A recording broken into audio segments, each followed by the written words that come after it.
The broad road that leads to destruction, and the narrow one that leads to life.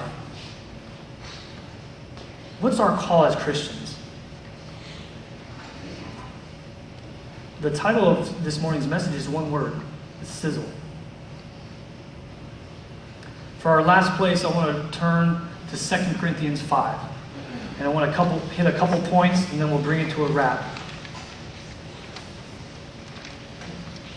Like I told you before, this trip was great for me.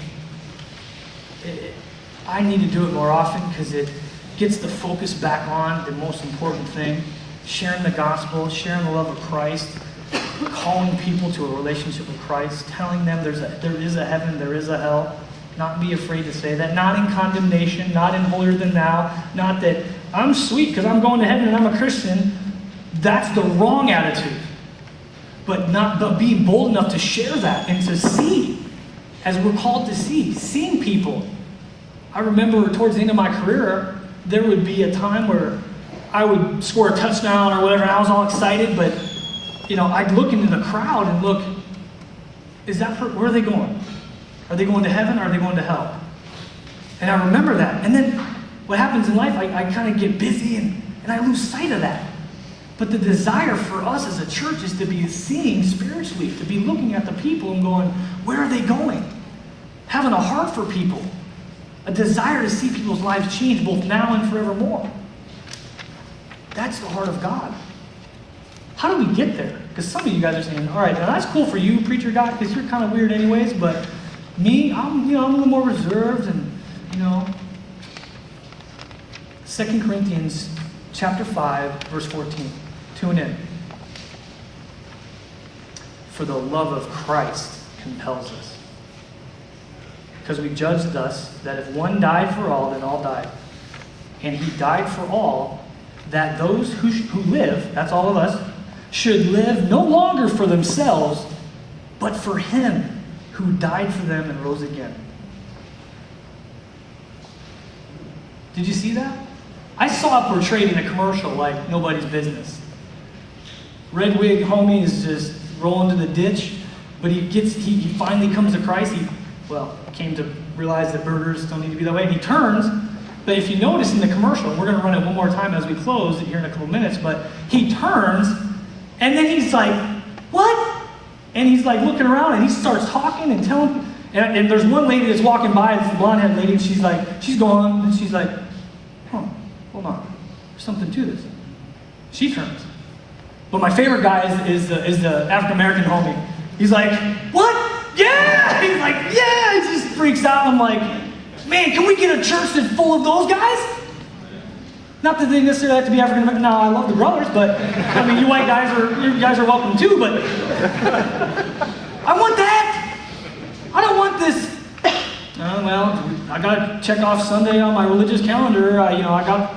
Come on, man, let's live life. Let's sizzle. How does that happen? It's falling in love with Christ, man. It says right there, the love of Christ is going to compel us. Getting into the Bible every day. Hanging out with like-minded believers. Fall in love with Christ. Until you get to that point, you will not experience that. It won't be a natural thing for you. You will be a religious Christian who will show up on Sunday, you'll check off everything, and it won't be a lifestyle for you. Getting into God's Word, falling in love with Him, relating to Him.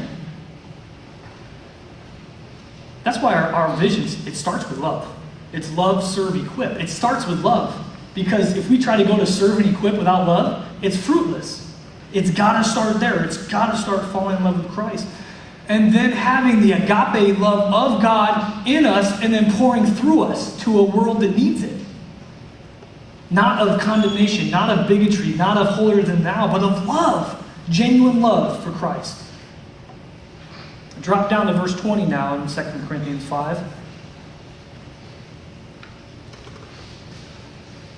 When we get to that, we're falling in love with God. Listen to what he says here. Paul's writing to the church in Corinth, verse 20. Now then, we are ambassadors for Christ, as though God were pleading through us. We implore you on Christ's behalf, be reconciled to God. For he made him who knew no sin, remember, sinless perfection, to be sin for us, to pay that penalty for us, that we might become the righteousness of God in him. But did you see that? And underline that in verse 20. Ambassadors. Ambassadors. Now, Wendy's dude, redhead dude, he was an ambassador for Wendy's. He was stoked. He represented Wendy's well. The question that I have for you and I is, who do we represent? Or what do we represent? Are we ambassadors? All of us are in here are ambassadors for something.